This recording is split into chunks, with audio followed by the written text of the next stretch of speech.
Hey, good morning, everyone. Welcome back. It is Sunday, the 30th of July, and another stream. Um, Welcome back. I already said that. Sorry if I seem a little flustered this morning. Long night. Lots of work lately. Been working about 115 hours in every pay period. Um, so it's pretty decent. Um, So yeah, it's been doing a lot of that. So I get a little behind on things. Anyways, hope everybody's had a good week. Good morning, Logan from the Hilt is here. Uh, Fun episode for Hawk the Slayer. Too bad it didn't quite go as you planned. Was having fun with that one. We got 4 people. Uh, you 4 folks, sound off if you're here.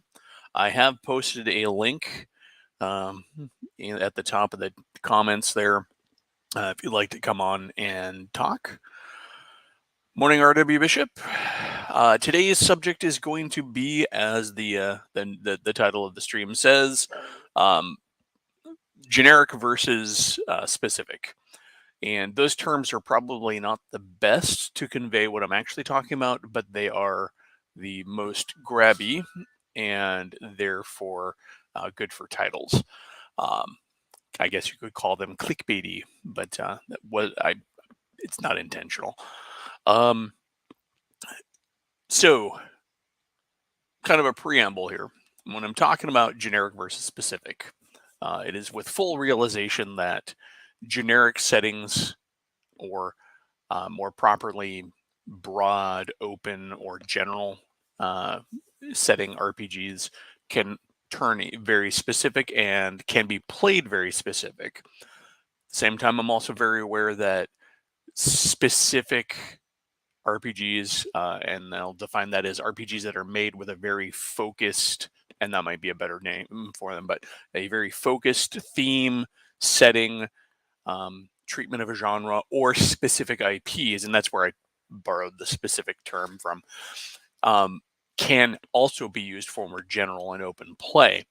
The big difference is in how the core concessions of the game uh, treat or approach those things. So, a more general game, a more generic game, is going to present you from the get go with a much more open and not inclusive, but option oriented setting, as opposed to a specific IP where it's going to focus all of its attention on trying to represent that one IP and may not give you a lot, if anything, to run in other directions, in other sessions, other sorts of play, other kinds of storytelling, other than what was intended by either the IP that it's based on or the very focused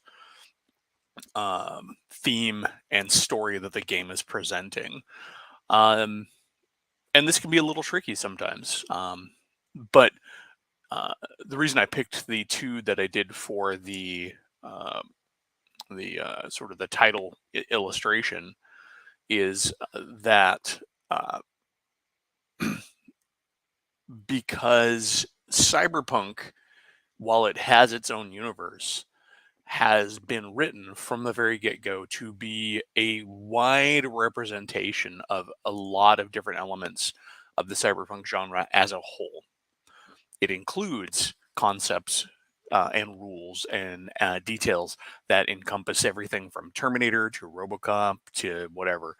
And Blade Runner is Blade Runner. The game is written so specifically that all you can do is play Blade Runners, and it looks like we have a Hungar coming in. Well, I gotta go on your show because you never come on mine anymore, bro. I'm working so much, man. I'm so frazzled. I figured you just don't love Hungar any longer. No, I've had to cut down on what streams I jump in on. I was bouncing around to a lot of them, and it was actually frazzling me and getting me burnt out. So Yeah, I know how that is. It's like I haven't even been on Legion of Myth in like months. yeah. But let's see, we got From the Hilt here. Would you consider a long existing campaign world as generic, as it were?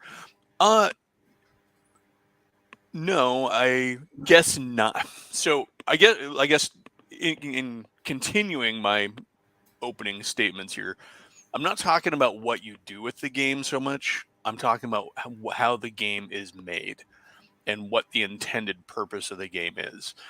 Um, any general game or generic sort of RPG game will become specific as you play it and form campaigns and direction within that. And anybody who's anyone who's been playing games long enough can crack any very specific IP game and turn it into whatever they want. It's just a big uphill fight to do so. Back in the day, I created an Aliens RPG because there wasn't one. This is like pre-leading edge. Out of the Star Wars D6 system, because the D6 system is kind of a generic open system. And that's a really good example of a specific IP that was not a very specific game. The Star Wars IP, they ran so far with that you could play anything in that game and not have a problem, because the company just ran with the West End ran with that Star Wars IP and just expanded and broadened it. You could play anything in the Star Wars galaxy, and even from the get-go, you could play just about anything in the Star Wars galaxy. You could play a little kid with a lizard in your pocket and half a six-pack of Fizzy Glug. That was a character archetype.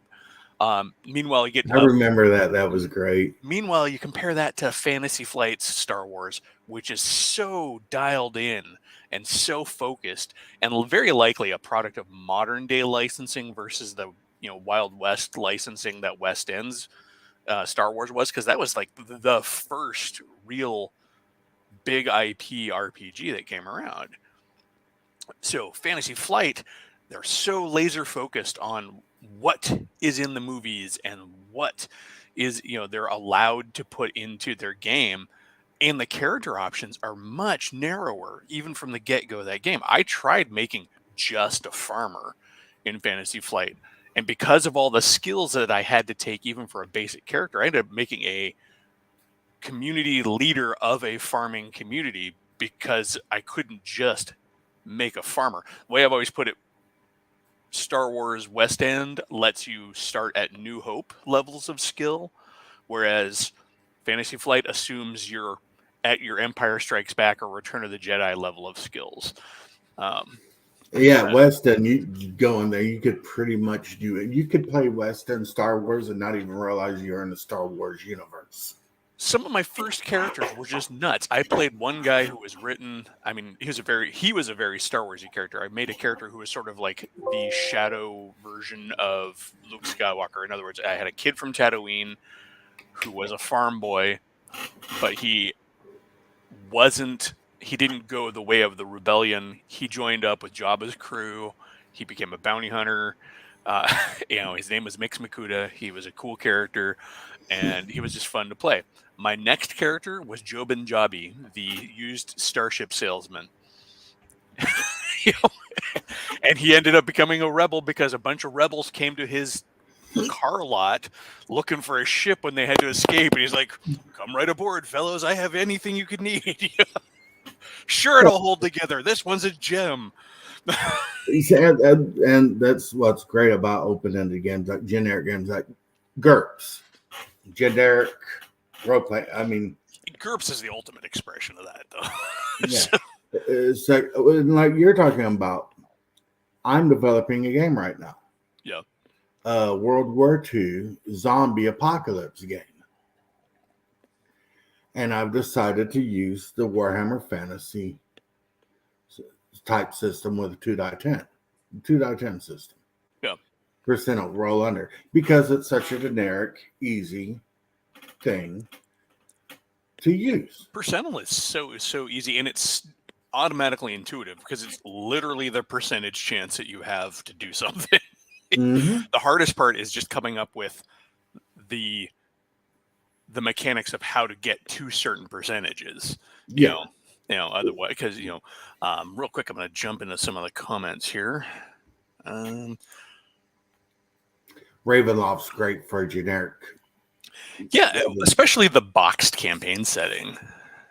That with having all those different domains and just having it be horror, I think, and sometimes settings that seem pretty generic are actually very specific. I would say World of Darkness, that all of its games, is not generic.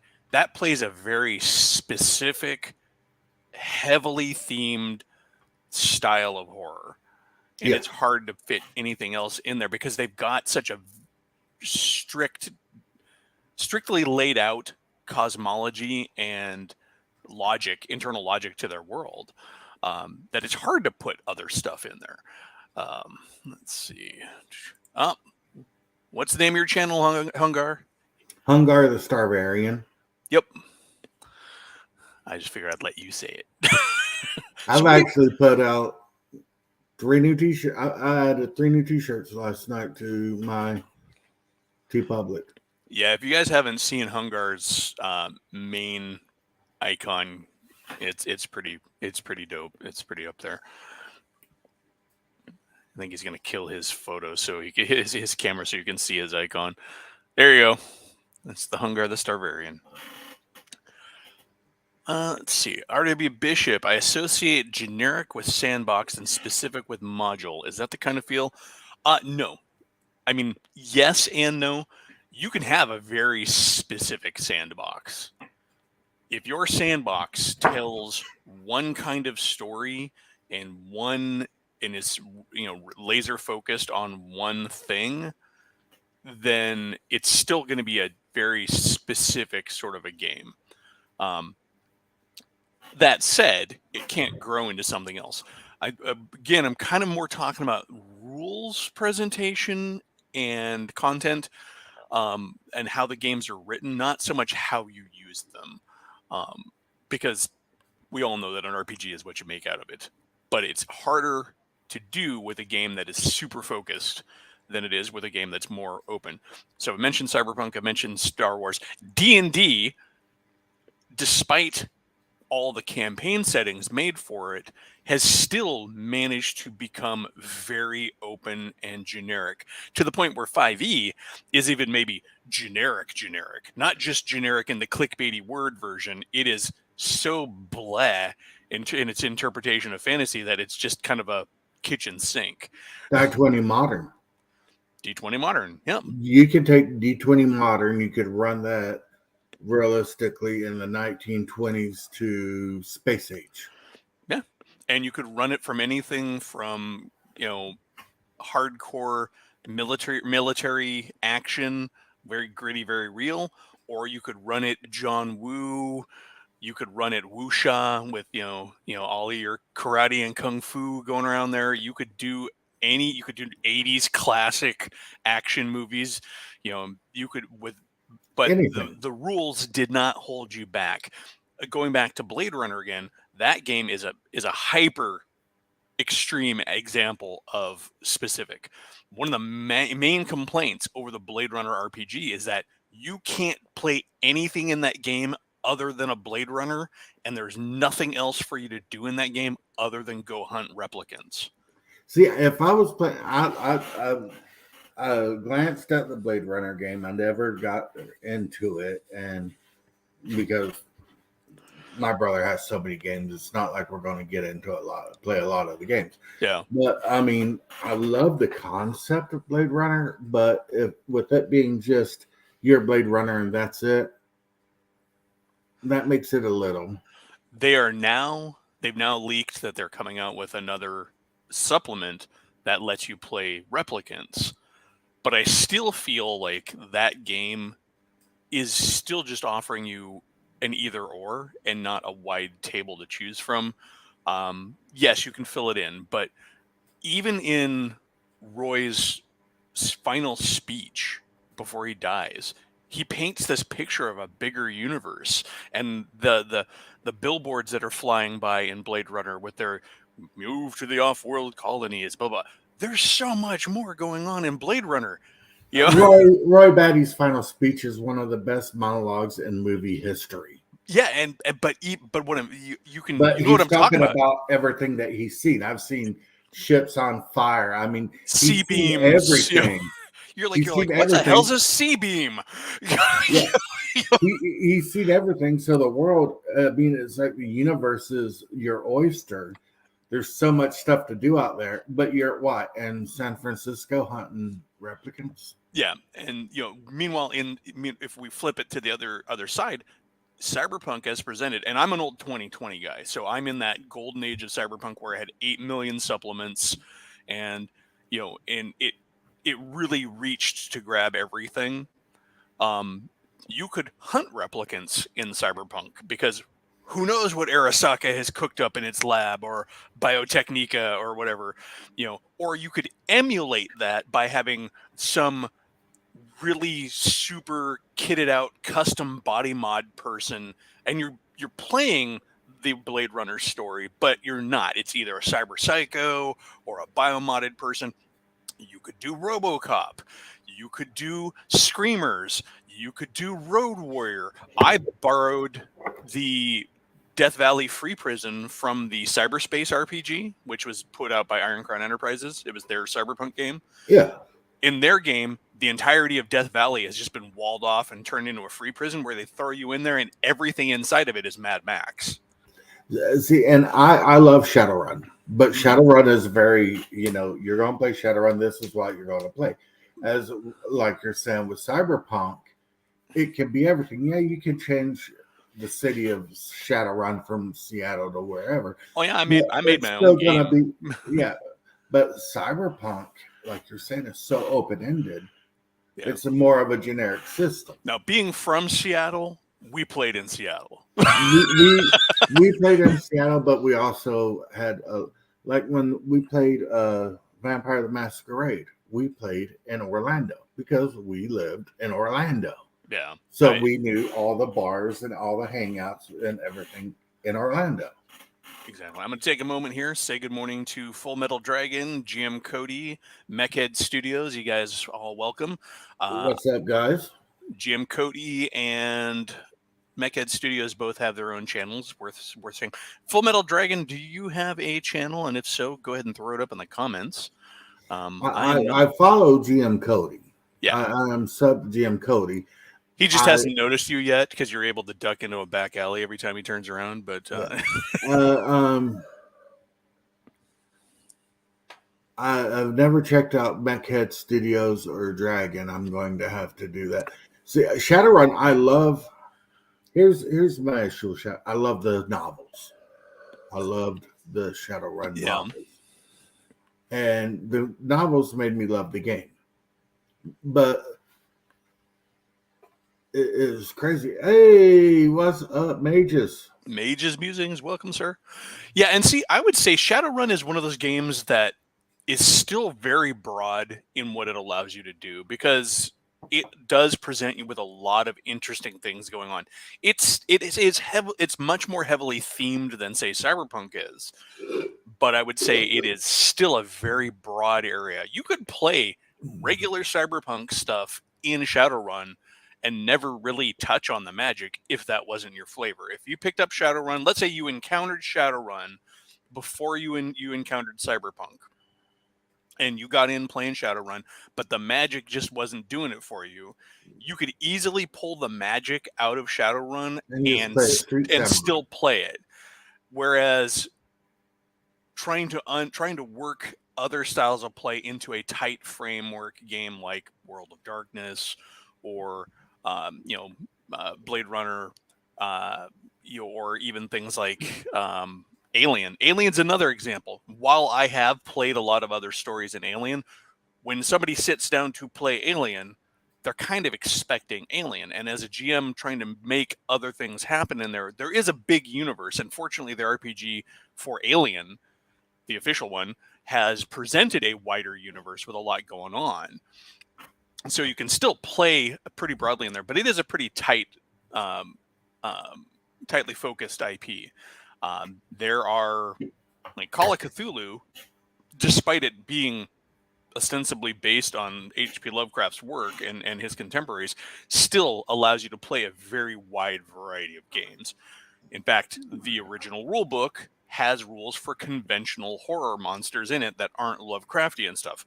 Ghosts, vampires, werewolves, zombies.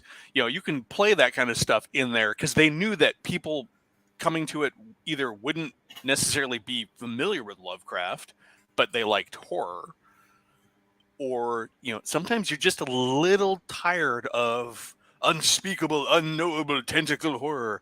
Yeah. Yeah, But you don't want to run into a deep one every other game system. it's like, oh, hey George, it's you become the coyote and the sheepdog. Hey Ralph, how's it going? It's like when we played when we did a one shot called Cthulhu, and we didn't even run into any of the monsters. We're dealing with a human cannibal. That's Oh yeah. that's what's good about the Cthulhu. And what makes that a Cthulhu story? Maybe he's gone mad because he looked too deep, or he's affected by Ithaqua or something like that. He's You a cultist. Exactly. Or he's just insane. Even the publishers at Chaosium recognize that their game is broad enough to where there is one module. I won't name it because I don't want to spoil it for anybody, but there is a module, a scenario. They have pre-printed, printed stuff that is a complete Scooby-Doo adventure. Not in the actual sense that there's a dog and a bunch of kids, but it has that Old Man Jenkins ending where all of the horror in the module is not real. But with Cthulhu, it could be a bunch of kids and a dog. That's the good thing about it. Yeah, absolutely, it could be. Especially if you watched the really good season of Scooby-Doo where they actually had a meta plot, and pretty much you find out that there's like generations of Scooby gangs of Mystery Incs going back to like the pulp era. Well, I think of the Cthulhu-esque board game House on the Hill, where one of the characters you get is like an 8-year-old boy with a magnifying glass and a bug in his pocket. Yeah, because he's investigating weird stuff. Yeah, and anybody could be an investigator, and that's what I like about the open-ended generic type of games. You can play whatever flavor you want to play. Yeah, and that's I'm going to probably refer back to it a lot because it was the title image, but that Cyberpunk versus Blade Runner, with Cyberpunk, if I wanted to put in, so for my own personal games, we played in Night City for a while, and then I created my own modern, mega city, super city that how Night City in the background was built up as an actual project in the new world rather than like being an old long living city. Yeah. So I was very inspired by Appleseed, Masamo Nishiro's Appleseed, and I created Pacifica, which was it was a city in the middle of the Pacific Ocean on this artificial island, and it was very high tech and very come to Pacifica, have a new future. And we played some very anime leaning cyberpunk out there with all this cool little plotting going on, but it fit into the cyberpunk world without any issues because it wasn't so tightly woven that pushing against that weave just unraveled it.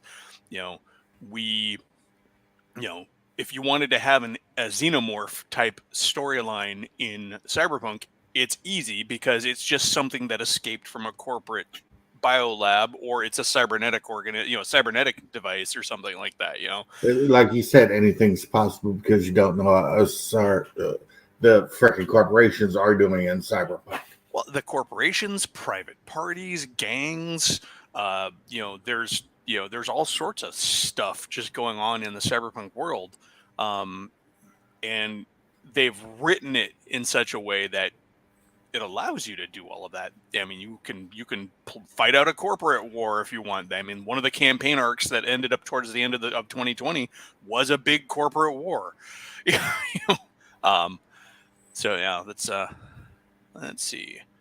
Yes, Shadowrun did have a ton of supplements, and that is why uh, it is still very much an open setting, a more general setting or a broad setting that you can play a lot in, because they kept adding stuff. I guess one of the big problems with specific IP games is they tend to be like one and done, especially nowadays. I feel like the licensing agreements that they get with the companies who own the media that they're doing are so tight, and maybe the margins are so narrow that they really can't run with them. They're not allowed to run with them a lot of times. So you get like one main rule book and maybe one supplement, and then they're gone. Um, let's see. Well, I'm going to bounce because I'm Oh, going to go make breakfast. oh, go ahead. I popped on because I saw you pop up on my phone as Well, thank you for coming and enjoy your I'm breakfast. subscribed and get an alarm for you, buddy. Cool. Before you go, what are you having for breakfast? Eggs, bacon, sausage, and I think I'm going to make some homemade biscuits. All right, cool. Now that you've made everybody hungry, enjoy your day. You guys be good. Great to see y'all and good gaming, guys. I got my fantasy game tonight, Warhammer Fantasy. I'm looking forward to Cool. Awesome. I have my 5th edition game I'm running tonight. So it. Awesome. You guys be good. later, man. All righty. Well, let's see. I always wanted to play Shadowrun games specifically set in Chicago during Bug City. That would be cool. That would almost be a sort of a zombie apocalypse style of a game where you're, especially when you're sort of the underdogs if you're in that city because it's overrun by the bugs and you're just sort of trying to make do and get by.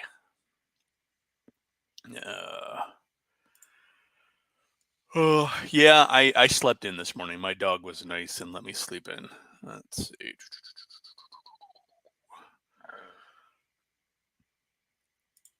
Let's see. So now that I've covered the entire topic, no. Does anybody else want to come on and chat? So I mean, it wasn't a very deep topic. I mean, the main reason I brought it up is that I really I've been watching a lot of retrospective videos on old movies from my childhood and stuff, and it really got me remembering how when we were gaming back in the day, we would see something on TV or in a movie or in a comic, and we would just plug it into our game. And those games like D&D and Cyberpunk and even Star Wars, um, despite being based on an IP, very specific IPs, it's a very broad setting. Those games always allowed us to do so really easily without any sort of major pushback from the system. And the tighter IP games just don't really do that. Um, you could look at a game like the 1984 Marvel Superheroes game, the classic face rip, and go, "Oh, it's a Marvel game. You can only do no. You can. We played Image Comics settings with that. We played DC Comics with that. You know, the name may be Marvel, but that game was so broadly written, you could fit anything into it. Um, yeah. So we've finally got my dog, I think, trained to know when it's not time to wake up. And it's only happened in the last couple of weeks. He's like 8 now. And so if I pet him and I tell him it's not time to get up, and then I shut the bedroom door when I get up, he'll let my wife sleep, because usually he'd bounce all over her, including getting in her face and like scratching at her face. He's a little 22-pound dog, so he's up on the bed with us. But yeah, now he'll curl up and stay there until she gets up, unless he's actually got to go to the bathroom or something. French bread pizza, tasty. I made meatloaf the other day for the first time in a long time, and meatloaf is just good. I don't care it's just good. A good meatloaf is something to love. Meatloaf, mashed potatoes, some gravy, broccoli. It was delicious. Um, let's see.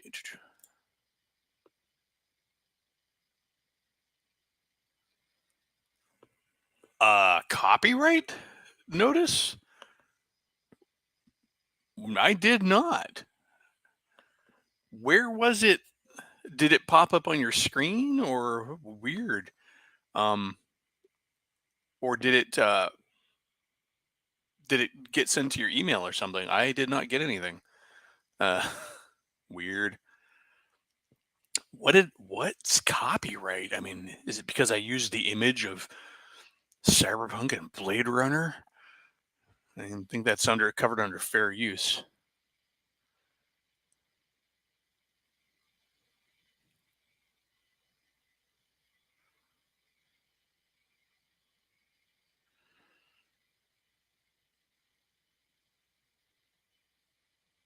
Yeah, weird.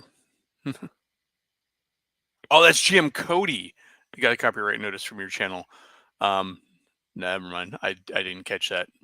It helps if I read. So we had 10 people in chat. That's cool. Or at least 10 people watching. Serial. Yes, Heroes Unlimited is good. It got better the more expansions came out with it too. But as a core book, that the Heroes Unlimited was a good, solid, generic game. Yes, it was Palladium, which means that it's got a pretty heavy front load on the character build. But after that, you play pretty easily. I picked up a bunch of the supplements for it, just honestly because they're good fuel, and a lot of Palladium books, especially the more generic ones. There's a lot of good source material in there. So like I have Aliens Unlimited and I have like Phase World and stuff, just because those setting ideas really fuel the imagination. So good stuff there. I picked up, for even though I don't really play Champions, I did pick up the Viper source book because comic book universe super organizations like AIM and Hydra and Shield and stuff have always interested me. In fact, I have always said that if I ever got into one of the various, kind of DIY superhero miniatures games that are out there where you build your teams and stuff, I would come in as one of those organizations rather than a group of superheroes.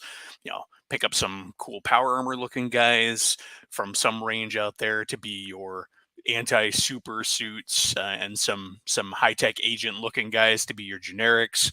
Wheel in there with a tank or something like that.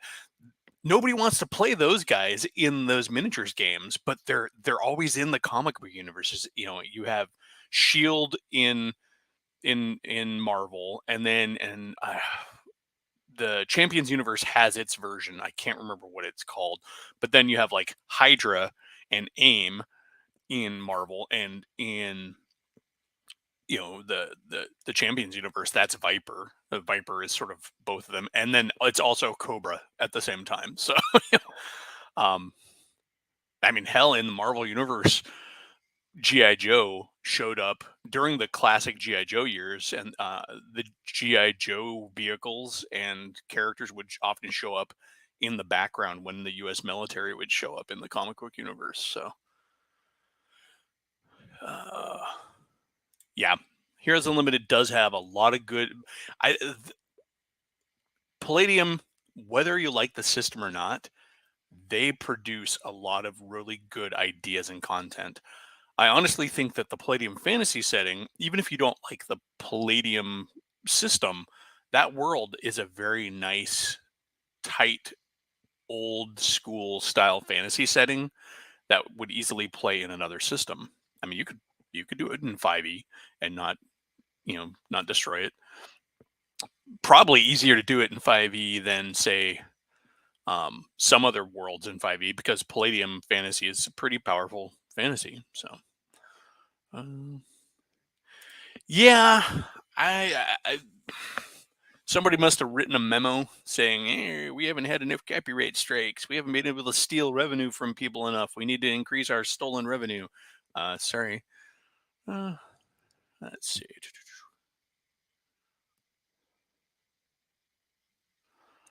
Let's see. Pancake, eggs, and bacon. Classic. Can't go wrong. Looks like I have a bear.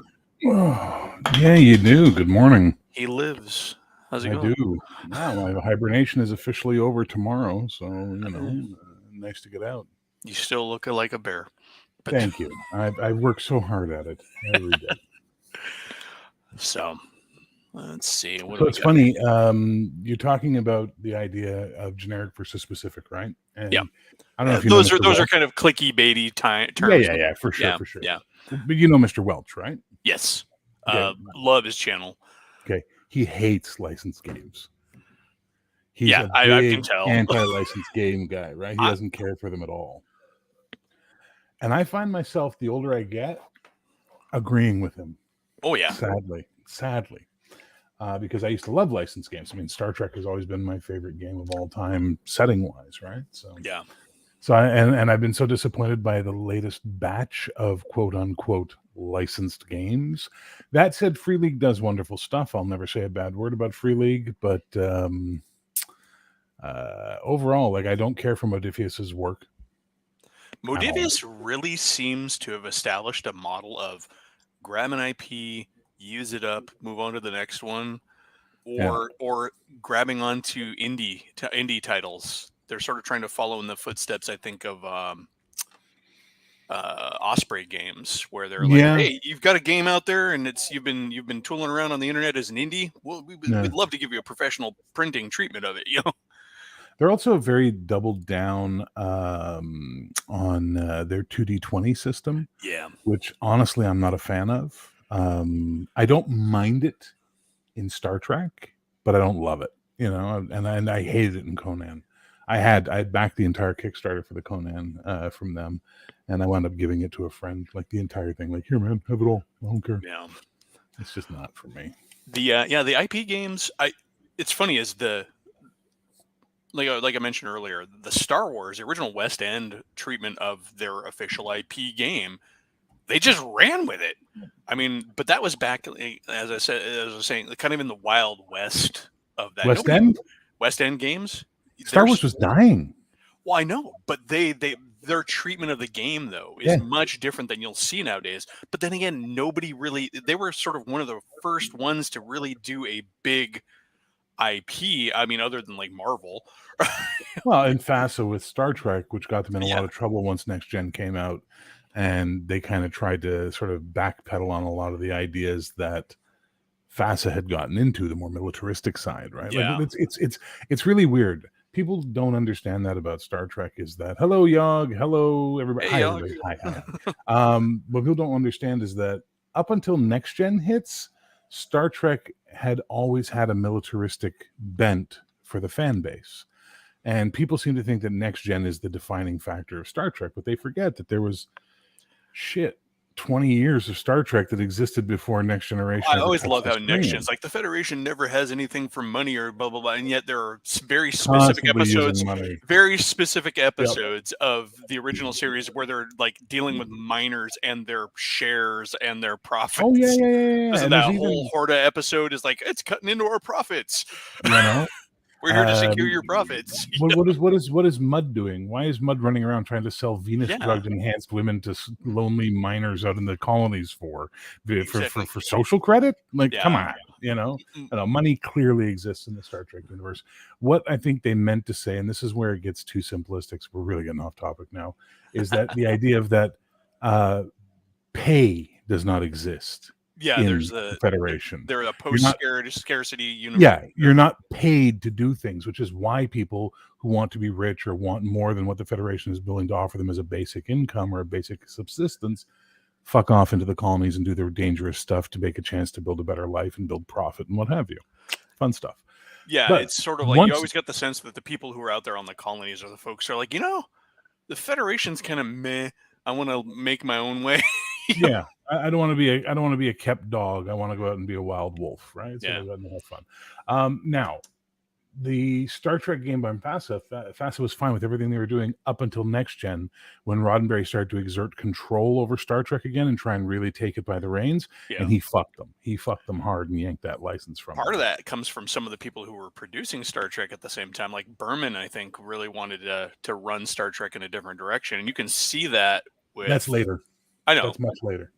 But when FASA lost the license was right around first year of TNG. Yeah. In fact, that's the last book they put out was the first year source book, I think, or was the second year they put out the off. Well, they got a one. Yeah, they got the big purple book and the 1 year source book, and that's all they managed to get out. Exactly, and then they were done, which is a shame. And then the thing that sucked is the 1 year source book kind of contradicted the purple book. You know, because people don't realize at the beginning of Next Generation they had no clue what they were doing. So when Star Wars comes out a couple years later, so 88, I think Star Wars is 88, 89, it's around that time. Yeah. They have none of the quality control over their head that FASA's had with Star Trek, right? Because Lucas is still going, have fun, because Lucas still has this idea in his head that Star Wars is a playground, right? And he still says, have fun, see what you do. It's not canon. I mean, what a lot of people don't even realize is the guy who wrote the West End game rules for Star Wars invented much of what we consider the canon Star Wars universe. Yes. Like all those aliens were still referred to by their prop name, Yakface and Walrus Man. He gave them names and cultures, and then those became the canon, which is, how awesome is that? Can you imagine being a game designer going, I made the Star Wars universe as much as Lucas? You know? It's a well-known piece of, I think it's fact, not apocrypha, that when what's his name was writing Heir to the Empire, Zahn, they just handed him a box of West End product and said, go ahead, find something to tell us a story on. And you can even see it now with Filoni working on the new Star Wars stuff. You're like, hey, that's from the West End stuff, yo. Yeah. I think I have very big issue with the kind of Star Wars Filoni does. I much preferred when he teamed up with Happy Hogan. Fuck, what's his name? Favreau. Because Favreau really, really, really tried to get away from all the existing stuff, and that's why that first season of Mandalorian is so untouchable, as a really refreshing breath of fresh air in the Star Wars franchise. Now, you listen to what Chris Pramis has to say about the hoops he had to jump through for Dragon Age, and how products were delayed not because they weren't ready to go, but because they were waiting for BioWare or whoever it is to get back to them after they submitted shit. Oh yeah, the license agreements are very tight nowadays. Evidently Blade Runner, the RPG that I've kind of contrasting against Cyberpunk, the initial presentation of it is so narrow because that's all they had permission to make. I've seen it actually on the miniatures side. This guy. Yeah. There's a miniatures range that's finally come out. I've always wanted it to come out in miniatures. If you're familiar with an old Japanese model kit range called SF3D or MAC, Machine Aufkrieger, they're very retro sci-fi but gritty. It's got its own universe. It was actually created by a guy named Kao Yokoyama. Anyways, forever, always garage kit model level stuff, but I used to see it in the hobby shops when I was a kid, but I could never afford them because they were imported from Germany and So for the longest time, though, I was like, that would be awesome to miniatures game, to war game in that universe, because you have two factions, you got power armor everywhere, robots, yada yada, a very interesting, unique style. I even went so far as to early on press through Eureka Miniatures. They had this thing called the 100 Club, where if you got 100 people saying they would back the product and order, they would then make the miniature, right? It was very, very early, like decades before Kickstarter, right? In fact, it's because of me that on another IP that they changed the minimum requirement from 300 on their 15 millimeter to 600, because I just came in and like, I'll buy all 300. Well, at cents a miniature, but but even then, that's but they're like, wait, that's not creating a market. That's one guy, they then changed. Anyways, so that's patronage, not investment. That came and went. Anyways, so finally, Slave to Gaming out of Australia, a miniatures company out of Australia, got the official license to do Mac miniatures in 15 millimeter, which is the best scale for it because it's got some big machines, so you want a small scale. But to bring it back to tight license agreements, their initial run could only be these specific machines authorized by Kao, because he's very guarded over his IP. Mm-hmm. And then what their ability to expand on their range would depend on how well received that initial offering was. Okay. And then Cow would unlock new options for them to basically make. So I think the RPG side of things may be working very similarly. The companies who want to protect their IPs, the IP holders are like, all right, make this thing. If it does well, you can do more, but we don't want you to like run with it, screw up the representation of our IP, and Well, yeah.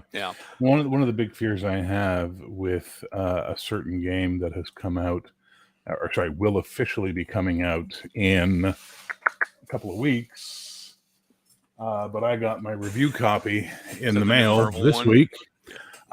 Beautiful, chunky, lovely book. One of my big worries about this book is that Marvel is producing it, not an RPG company.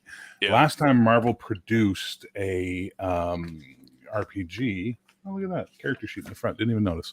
Last time Marvel produced an RPG was the Marvel, what we affectionately call the Marvel Stones, right? And it didn't sell D20 numbers, so they shit canned it. And I have a sneaking fear the same thing's going to happen here. It's not going to sell 5e numbers, and they're going to shit can it. And that's a really sad situation to be in, because it's a decent game. From the playtest document we all had, or the playtest version we all had, it was a really good game with potential to grow. Yeah. And it comes down to, do you want game companies making your games, or do you want toy companies, comic companies, movie companies, etc., making your games for you, right? Yeah. That only matters in a licensed environment, and only matters in a point where you're dealing with a property. If you're dealing with your own creations, man, have at it, have fun, right? Yeah. But if you're dealing with licensed properties, I would much rather have that be a licensed game where some creative minds who understand the gaming industry and the realities of those seas are going to be at the helm. But it does lead to shit like Dragon Age taking forever to release anything, because BioWare likes to just sit on their hands, And the other thing, I mean, from the business side of thing, it also ends up with weird crusty things like division of profit and all of that too, because because like, okay, well, now we have a game company involved in there, and then the game company is maybe going to hire our illustrators, but whose bill is that on, and I know if you think back to, like, for example, the Aliens versus Predator movie debacle, they spent $2 million just to secure the rights to make that story, only to shit can it and then release it as the travesty that it was. Based with the first one or the second one? The first one. Okay, I'll fight you on that one. I'll fight that hill. I love that movie. I love it. What I'm saying is the movie itself is a poor representation of the comic. Yeah, the Dark Horse Comics original Aliens vs. Predator comics set on that planet Ryushu or whatever, contiguous with the Aliens universe, is amazing. And if they could bring that to life properly on the screen, I would be so into seeing it. To me, if they were going to do AVP and they went the direction they went, they should have just erased the connection to the Dark Horse as entirely and just gone with their own thing, because they still kept little vestiges of it in there. With the main character, but where I was going with that is one of the biggest problems that they had getting that off the ground was that there was this big fight. Okay, we got Fox for holding Alien. Can't remember who held Predator at the time, and then we had Dark Horse. So 3 different people who all want their piece of the pie for their hand in the IP. I agree. World War Z was a travesty. Whoever made that movie absolutely just missed. It's funny, is if that would have come out much later in the current environment, it probably would have made a really good anthology streaming series. Absolutely. If they were to do a web streaming series where they took all the stories from World War Z and did them as episodes, it'd be fantastic. Oh yeah. But this is the same thing I said about Eternals. If Eternals had been a Disney Plus show, where we have the first episode that shows us something's going on, there's a betrayal and all that, and then we had 10 flashback episodes where we introduced and met each one of the Eternals, and then had a final episode where they went to the conflict and the Celestial and all that stuff, everyone would have been raving about how good it was. Having it as a 2.5-hour movie, whoa, well, that and it tonally, flavor-wise, everything, it is so out of the ordinary for a Marvel movie. I agree. Yug brings up an interesting point. Will they ever outsell generic? Probably not. No. I think that Bear nailed it on the head. When you're doing your own thing, you just can keep going as long as you're making enough profit, or you're just in it. Because face it, game companies do not necessarily always exist in a profit mindset. What is this word you use, profit? Cyberpunk, going back to it again, is a good example. They had a generic idea of bringing as much cyberpunk into their world and their rules as they wanted to, and they could run with it in any direction they wanted, because they had nobody that they were beholden to. Yeah. They set out from the get-go, like, here's a reading and viewing list of everything we pulled from. Aha, I'm going to stop you. I'm going to take you back one step that you're missing on the whole story of the history of the Cyberpunk game, which is it was originally meant to be a licensed property. He wanted to do Bubblegum Crisis, the role-playing game, originally, couldn't get the rights, so he turned all of that work into Cyberpunk, which is why it feels so much like there's Bubblegum Crisis in it. And then later, when he had money and had a proven track record, they went back and got the license for Bubblegum Crisis. Yeah, but its origin story aside, it matters because relating to this topic of licensed versus unlicensed, who plays the fucking Bubblegum Crisis game? No one. No. Who plays Cyberpunk? Everybody in the world. Yeah. So what happened was they tried for a licensed game that would have failed. Oh yeah. In 1989, America. Bubblegum Crisis? No one knew what the fuck that was. I mean, I did, because I was an anime. Yeah, you were up on the West Coast, and the West Coast was far more into anime than the East Coast or the Midwest at the time.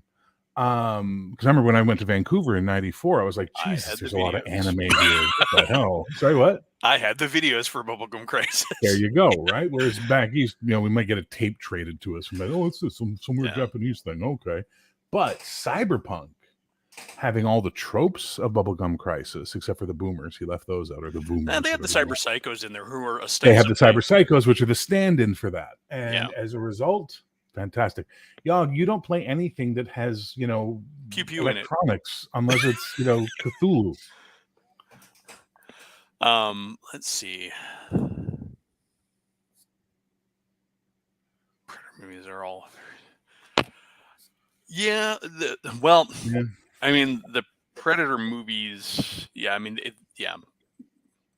So RPG Grandma made a really good point. She said sometimes the niche is too small, right? Yes.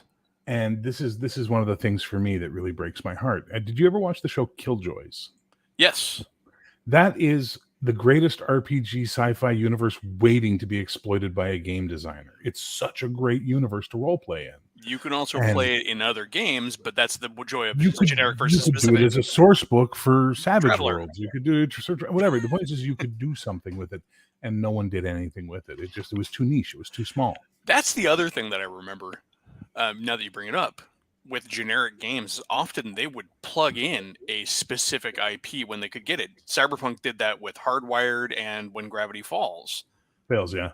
Oh, Gravity Fails. That's right. I love that. That's literally that book. Sorry, my kids' love of Gravity Falls got to me there for a second. That would be a horrible Cyberpunk source book. I don't know. I liked the cartoon. My kids liked the cartoon, but you would see those tie-ins. Technically, Bubblegum Crisis, when it finally came out, was sort of a Cyberpunk source book, but it's when Artel Sorina was trying that weird new system of theirs when they abandoned the interlock. When they tried to ruin Champions. I have those up there. The Champions ones. The neat thing about When Gravity Fails source book is I want you to think about the time it came out. Okay? Now think about the time it came out. Have you read the Adventure in the Back? ages ago. Spoilers for anyone who doesn't want to hear about the When Gravity Fails adventure that's in the back of the book. Exactly. Adventure. I'm just being kind. Now think about when this was. This was the 90s. This was the early 90s. In the story, you are playing 3 sisters who are living in the city, and the Budayin fills in and all that fun stuff. And throughout the course of the adventure, you learn your identities are actually 3 brothers who have been gender swapped through the process that exists in that world, so that the evil uncle can take over the family fortune and sell the girls off into marriage slavery. The only way that adventure works is the players can't know. So basically, it's 93, 95, whatever it is, 90% of your players are going to be men. 90% of them are going to be like, I'm playing a girl.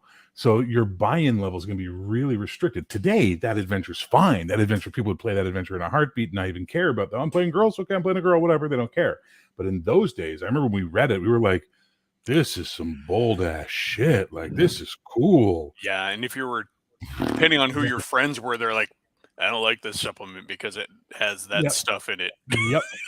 Well, because that's one of the big points about that whole universe that he created in his series of books about the Budayin is the transgenderism and all that sort of stuff that's going on. Yeah. But it's also the moddies and daddies that are the really interesting things, like the skill chips and the personality chips. So you got the James Bond killer and all that fun stuff. Which then later on got fully integrated into the cyberpunk world. Exactly. So this was the wonderful thing about the generic games. There you go. See it on TV, you plug it into your game. You and read it in the news. We go. You know? Yeah. That's how it works. Instead of having like, well, this is really cool. All right, I got to rewrite this entire section of the book to get it to work in my. What rules have you invented to handle this thing from the? Oh God, Jesus! All you need is a number and a die. It's like stop needing extra rules. But with those very everything. specific IPs, it's a lot of times harder to fit it in because their rules are written for that IP. Yes. Yeah. Look at like the Alien RPG is I mentioned it earlier. It is still a pretty broad setting because Free League did their job and actually pulled in from all the different sources that they could. Yeah. To do the alien world. So and you can play non-alien Xeno stories, but the rules are still very focused on that aliens action, just pacing. But you can run that game, an entire campaign, and never once meet a xenomorph. Oh yeah, I've done it well before that game existed with a homebrew, but six different scenario runs and a xenomorph never showed up. Dude, I ran a Colonial Marines game using Cyberpunk. Yeah, we did Colonial Marines using West End Games system, the D6 system for Alien. Yeah. Because it was really easy to just plug the numbers in. Oh, a pulse rifle, 4 6 damage. Altered Carbon, that's the Netflix show, right? Is that what we're talking about? I see we're talking about that. Yeah, I saw the first season of that. It was okay. Here's the other problem with these IP games is that they make it harder for a guy writing a game like Cyberpunk. Imagine you're Pondsmith now and you're like, I want to make this Cyberpunk game. Can you imagine trying to write in elements of these other IP and not getting slapped? It'd be really challenging. But the problem is that also you'll never see any of those like Cyberpunk's Altered Carbon source book because everybody wants to now grab that specific IP, and every little company is picking up because there's an Altered Carbon RPG. There's a you're going to see all these little micro RPGs, and micro in the fact that you'll see one book and probably nothing else. Not micro as in they're actually small. No. Yeah, I know what you're saying. Hey, RPG Grandma, you're saying you have a new cartoon to see with Bubblegum Crisis. Be aware there are 2 versions of it. Both are equally good, both for different reasons. The original one is for the music. It'll blow you away how good that music is. The second one, because they actually finished the whole goddamn story. Also, there's the AD Police series, which is a nice. AD Police is my... Dude, AD Police I discovered when I was at the height of my Cyberpunk campaigns in the 90s when I was in Vancouver at a video store. That became my cops. I was like, yeah, and I watched it and I'm like, oh my God, this is exactly what Cyberpunk Police are for me. Like, it's so good. Exactly. Love it. It's funny you mentioned nobody plays Bubblegum Crisis. One of my players, after the Power Armor rules came out for Cyberpunk, spent all this time in game building himself a hard suit. Gonna be a lightsaber. Gonna be a lightsaber. Yeah. You're hanging out with your friends in the night sabers. Have fun fighting the boomers. Go fight the Voomers. The Voomers. Although that whole series takes on a whole new meaning in the new okay boomer culture. Well, I could never figure out if it was boomer or voomer because they'd use both interchangeably through the thing. It's boomer. If you go back to the to the Japanese literature for it, when they do show the Anglo written stuff, Yeah. But yeah, and they were called boomers because they were what brought on the construction boom. That follows the big earthquake and all of that. Also called Voomers, Voodoo Organic Metal Extension Resource. They're both weird. Holy shit, they're both. So maybe it actually is Voomer, but because the Japanese, especially back in the 80s, had a hard time writing non-Japanese words. No. I got it. Speculating. Boomers, here we go. Boomers are synthetic life forms produced by the Genome Corporation. Typically, they're called Voomers, Voodoo Organic Metal Extension Resource, and referred to as boomers if they go wild and start killing. Some people call them boomers whether they are out of control or not, so it is considered a derogatory term. That's some nice world building. Deeper than I thought. That's awesome. I love that.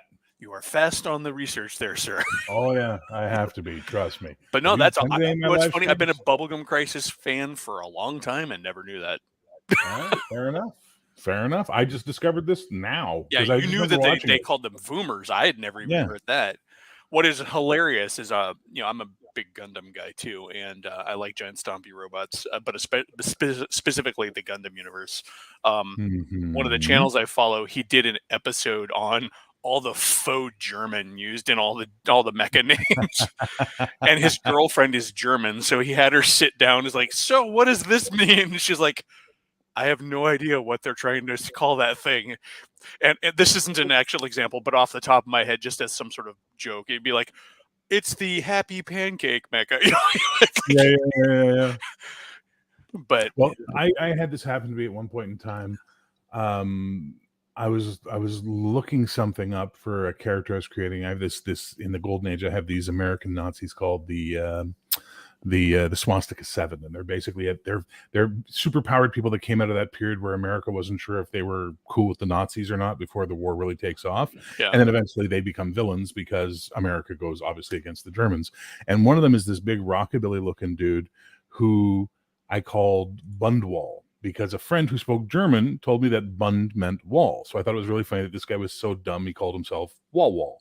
I later found out, no. Bund means organization, not wall.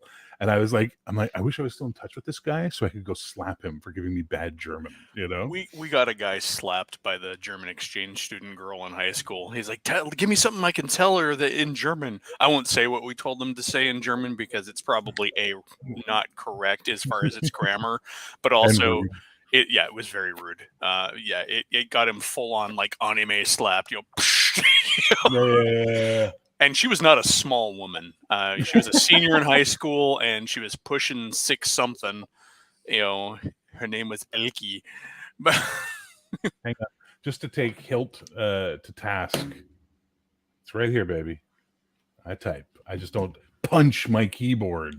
You don't, or the guys who have the the analog keyboards that are. Oh, clack. We had a guy working at one of the call centers I worked at. We were allowed to bring our own gear if it was for physical Love reasons. Them if you want, and this guy brought a fucking note in from his doctor that said he had to have his own keyboard. So he brought in one of those analog clackety. Jesus Christ, we'd be trying to talk to a customer all the way. And it's like, I'm going to go break your keyboard now. You know what you want to do is just bring in like an old school typewriter and do your writing at your desk on your break. Some Victorian thing. Exactly. Take that. The RPG, it has the Japanese notes in the back page. It's cool. I've never bought or read the RPG. So the Bubblegum Crisis, there was this weird phase in the 90s, and it was a marketing trick, but also a way to kill two birds with one stone. There was a huge race for wanting source books and wanting to know what's going on in the animes, right? So the game companies would publish basically fan guide / RPG books. Yeah. And so we had it with Votoms, we had it with Bubblegum Crisis, they did it with Silent Mobius, they did it with Wicked City, weirdly enough, because that's a R-rated on. Yeah, I was going to say Japanese R-rated. Wicked City. But We once watched that movie with no subtitles. We all we had was the Japanese soundtrack at a party, and everyone just started making up dialogue for it. And till my dying day, I will always have this. My friend Elsie saying, "Rub the right nipple for rain," just because that's a thing that happens in the movie.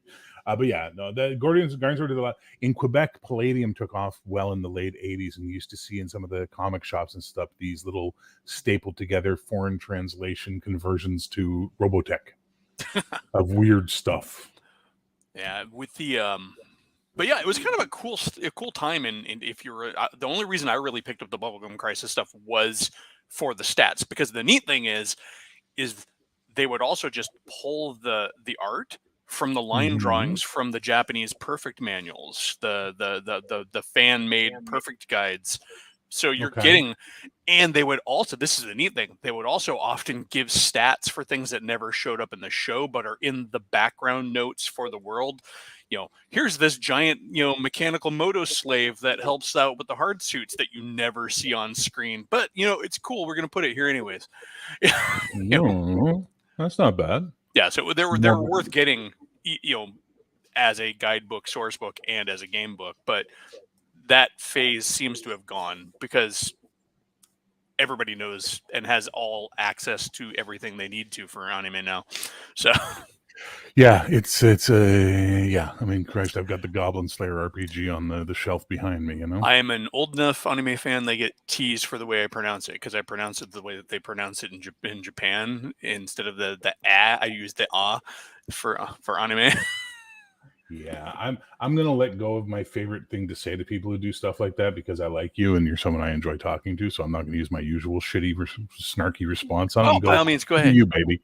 Oh, it was when Green Ronin decided that everyone had to call them Green Ronin. And I was like, why are we doing that? And they're like, well, because in Japan it's pronounced Ronin. I'm like, well, no, it's not. It's pronounced Ronin, and it's a very different word. Yep. But in English, it's spelled Ronin. And let me ask you a question: are you and your wife taking a vacation to Paris, or are you going to Paris? Which is it? And I just sort of, are we referring to Germany or Deutschland? What are we doing, guys? Let me tell you this, guy. When you can properly pronounce espresso and not call it espresso, you can talk to me. But I used to date a barista who had the best line for that. If anyone ever came into her shop and said, "Do you have an espresso? I'd like to get an espresso," she goes, "Oh, we don't have that, and we also don't have Paschetti."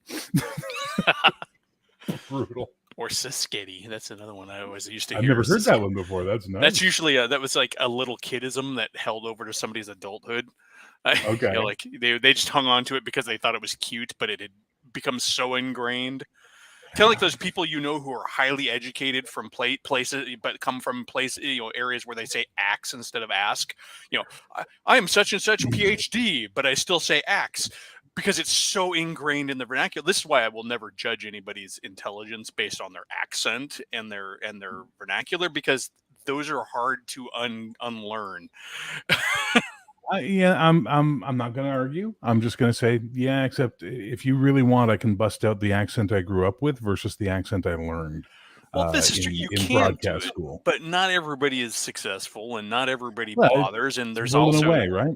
And also, I mean, like, really, is it a quality thing to hold on to judging people by their vernacular and their accents? I don't say judging, but you can get a fair estimation of the person's investment in not looking like a hick real fast. Some people just pick up accents. I used to game with a guy. I'm like, dude, are you from Texas? He's like, no, I'm from Stanwood, Washington. I served in Texas for 2 years in the Army and picked up the accent. But there's a difference between an accent and a choice of language, right? That's a difference. There's a big difference between an accent you picked up. Like anyone who from the UK who comes to Canada will always still sound like they're from the UK to us. But when they go home to visit their family, they get criticized for trying to sound like Canadians because they've picked up a little bit of our accent. Evidently, there is a actual psychological thing where if you are exposed to an accent you will start to pick it up real quick. It's a thing that people have. I actually have that. It was horrible when I went to Japan because I started getting Japanese speaking English tones to my voice, and I didn't want to sound like I was patronizing people. But then when we also got the Irish guy on our tour group, when we because I was there on not on a school exchange, but it was a cultural exchange with a city. When it was actually 17. It was really cool. I got to spend a month in Japan. Man, did I start talking with a slight Irish accent after hanging out with Colin too much. Diddly potatoes. But it was a weird group because it was mostly a bunch of student teachers. It was like a bunch of Canadians, this Irish guy, an English guy, another English guy from the other side of the tracks, a Welsh woman, and some dude from Sri Lanka. And then me and my friend who were just two teenagers from America. And amazingly, the person that was the hardest to understand in that group was the Welshman. That's an old Celtic joke. Oh, yeah. But we were waiting in line one day, and it's for some event. And so the two Brits, we had like kind of one posh Brit and one kind of really kind of, I don't know what the proper term is, but he was from the other side of the tracks, right? And then we had the Irish and the Welsh, and they're like, "Hey, you American kids, come over here. You want to see how things got so messed up in the UK?" And they started having this conversation. I throw a rock at this guy, and he throws it back at me, but he hits her. It's like, we're like, "Thank you for the civics lesson." That's why we kicked your asses out of the country. I still love the ungrateful colonial, the happy ungrateful colonial day messages that always go up on July 4th from the Brits. I know, I always think those are really funny. It's really we're way hard. off topic, but such is life. This is life. It's the really first hard hour was for the topic. There you go. When you're Canadian, and you're not hillbilly Canadian, Hill William, you have a hard time with the English thing because, according to the Columbia School of Broadcasting, the Canadian neutral accent is the most easily understandable English accent in the world. So they taught it for years, which is why a lot of American media people sounded like this. I learned the accent when I went to broadcasting school. It's just the way it is. Now, that sort of thing there where Canadians all sound like, oh boy, geez, there, oh, and about, and all that, that's a nonsense accent that exists in one part of Ontario that was made famous by some comedians, and Americans bought into it as the accent. But where I grew up, in eastern Quebec, in a place called the Gaspé, the English community is far more maritime than we are Quebecois. So my son there, geez, I tell you, boy, we started talking like that there. We're talking to each other, and that's the way it goes. And whenever I talk to someone from down home there, Jesus, I go right into it. I sound, I can't help it at all. And I warned you, and that was the way it was. But that's what we sound like. We do the whole thing. Now, I didn't realize I'd stopped doing this until I was on the phone with my father one day, and my roommate just started laughing after I hung up. I said, "What?" He goes, "You are one of the most eloquent, well-spoken people I've ever met, but you sounded like a complete timer within 3 sentences of talking to your father." I said, "Really?" There's a chain of stores, Canadian Tire. I don't know if you know them or not. But they're like General Hardware. They're kind of like our Harbor Freight in the U.S. Yeah. And he said, "Dude, at one point in time, you told your father he could probably get that at the tire." And it's true. That's exactly what I had said to him. I said, "Yeah, you probably get that at the tire there. Just go down the road, pick it up." Like that. And that's how we talk. Yeah, that happens with the folks in the U.S. If they're from some place like Louisiana and stuff like that, and they go home. I used to work with, working at a call center. People come from all over the place, and it's hilarious. You hear this person who is just very normal sounding all day, and then they would get excited on a call because some customer was pushing them or something like that, and suddenly the down home would come out. Or the New Yorker would come out, or the Boston would come out, or whatever. The funniest moment. Oh my god. So when I worked for a bank back in the day in their call center, when I got there, one of the old timers there was this wonderful, well-spoken English woman. Okay. Older lady, and she one day I'm walking and she just gets up from her desk, throws her headset off, and walks off the floor. And so my buddy, who's a trainer and stuff like there, goes and talks to her, and I'm like, he comes up and he's just dying laughing. I'm like, "What?" He's like, "She was so livid because the guy on the phone told her that he wanted to speak to somebody who spoke proper English.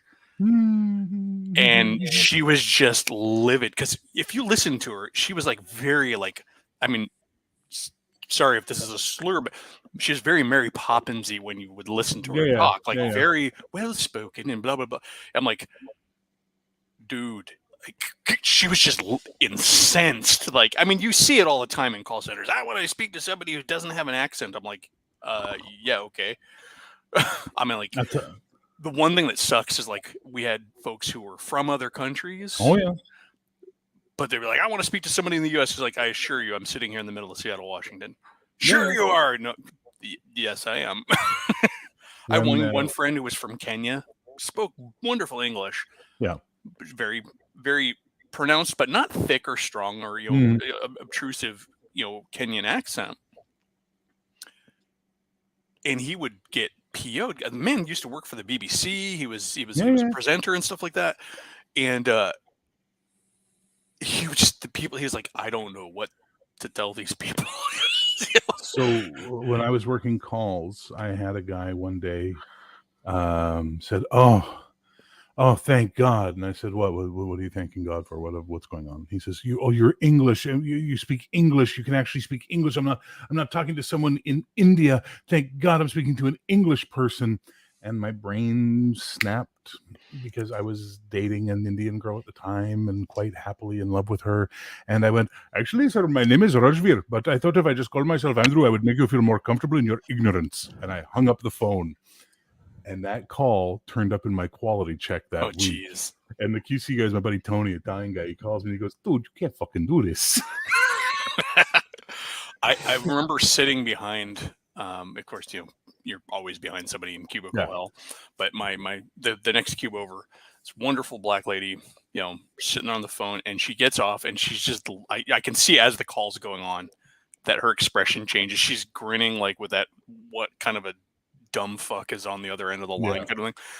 And she gets off the line. I'm like, what? She's like, so I had this black guy who goes off and tells me, and I'm like, how'd you know he's black? And she's, because he told me he was. He's like, and she's black, and he's like, you wouldn't be talking to me like this if I was white. It's because I sound black that you're doing this. And I'm like, so not only is he saying that black people sound a certain way, but he's totally wrong, and like doubly wrong. And she's like, I want to double back around to the Boston accent and tell you a funny bouncing story. So I used to work at a club, bounce at a bar in Montreal called Peel Pub, and I had left to go to another place called Stanley Pub. One night, Stanley closed early, and they sent us home. So there's this little British waitress that was with us, and we decided we were going to go have a couple of drinks. So we were walking along, we passed in front of Peel Pub, and there was this fight going on between a local rockabilly gang called the Del Phantoms, who had black members. They were not racist guys, all they were just really into Elvis and rockabilly, and a bunch of guys from Boston. And if you know anything about Montreal, we only have one rival in North America, and that will always be Boston. It is the Montreal-Boston rivalry. It's legendary and epic. And I look at the bouncers at Peel, and I'm like, why are you guys not helping them?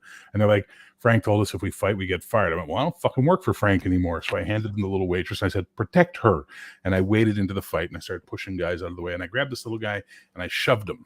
And he went back about maybe 5 feet, and he sort of skittered, and he looked at me, and his eyes went, and he started towards me. He was like 5'3", man. He was a tiny guy, and I'm 6'3". Short man syndrome. And he started towards me like that, and one of his buddies threw his arm in front of him, and I swear to God said, nah, he's wicked large. And I fucking had to turn my head because I was going to start laughing just at the accent. Wicked large. One of my teammates for the longest time was from Maine, and her Maine would come out all the time, and she always used wicked too. And it's like, it's like I know exactly from what part of the country you're from as soon as you start. Everything's wicked. That's wicked cool. Even if you don't have the accent, she's like, oh, that's so wicked cool. I'm like, you're from Maine, aren't you? Yep. Yeah, I think generic won. I think generic always wins. I think when it comes to RPGs, to settle the topic of debate, generic wins over specific. Yeah, I just think it's and the idea is, of course, is not to say that one is better than the other, or you shouldn't play. It's a Sean. Of course. Dear God, Sean has a face. Do I? Oh my God! God. That's the most realistic puppet I've ever seen. Upgrade. Whose hand is up your ass right now, Sean? Sean is invested in AI. This is his Mid-Journey avatar. I'm on the computer that has a camera. The normal computer with the setup and the mic and the headset is turned off. So if anybody doesn't know, this is the man behind the puppet. Hello, everybody. Puppet is sitting there. You can see his silhouette there. He's sitting up on the shelf. The Shadow Mage. No. Demi Lich is up there with the die roller and the OD&D box set. Nice. Cool. So how's it going, man? No, it's okay. I just figured I'd jump in because I'm procrastinating. Welcome to my world. I did the audio for 4 of my recaps, and my sound guy just handed them back, cleaned up the audio, and so it's editing day. Cool. Nice. I'm 9 behind, so I did a batch of 4 at once to try to shave off that backlog. Well, you're much more productive than I am. Yeah, I've been spent the whole day just mid-journeying NPC portraits to get for the campaign for my home group, and so I just was like, saw this was on. I'm like, oh, let's go watch this.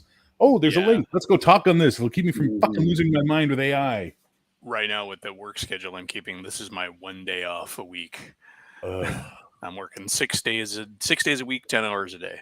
So, do you? You're working a leg breaker or something? No. My wife is currently not working. Oh, okay. But I did get my first overtime check, and I'm like, even after the issues are cleared up and she is back working, I may have to do this sometimes because this must be nice living in a country where your overtime actually has value, unlike Canada, where it's the worst, man, especially in Quebec. What they do with your overtime here, any extra money you make beyond your 40 hours a week, they treat that check as if that's how much money you make every time you get paid. And then they apply the tax rate for that if you were made a year of that money. So let's say you had one check where you made an extra $200. Now you're fucked. You know what I mean? And you'll get like $20 of it after. You get it all back next year when you file your taxes. But at the time, it's right away. At the time when you need it, you're SOL. So are we saying that Sean goes through some sort of magical girl transformation and becomes the puppet? You know, like he says a few catchy words and spins around with some lights, and then the puppet appears. Until 2 months ago, I did have long hair and a beard, so that's true. Oh, did you? Yeah, I the pandemic thing. I just grew my hair out. Rangers.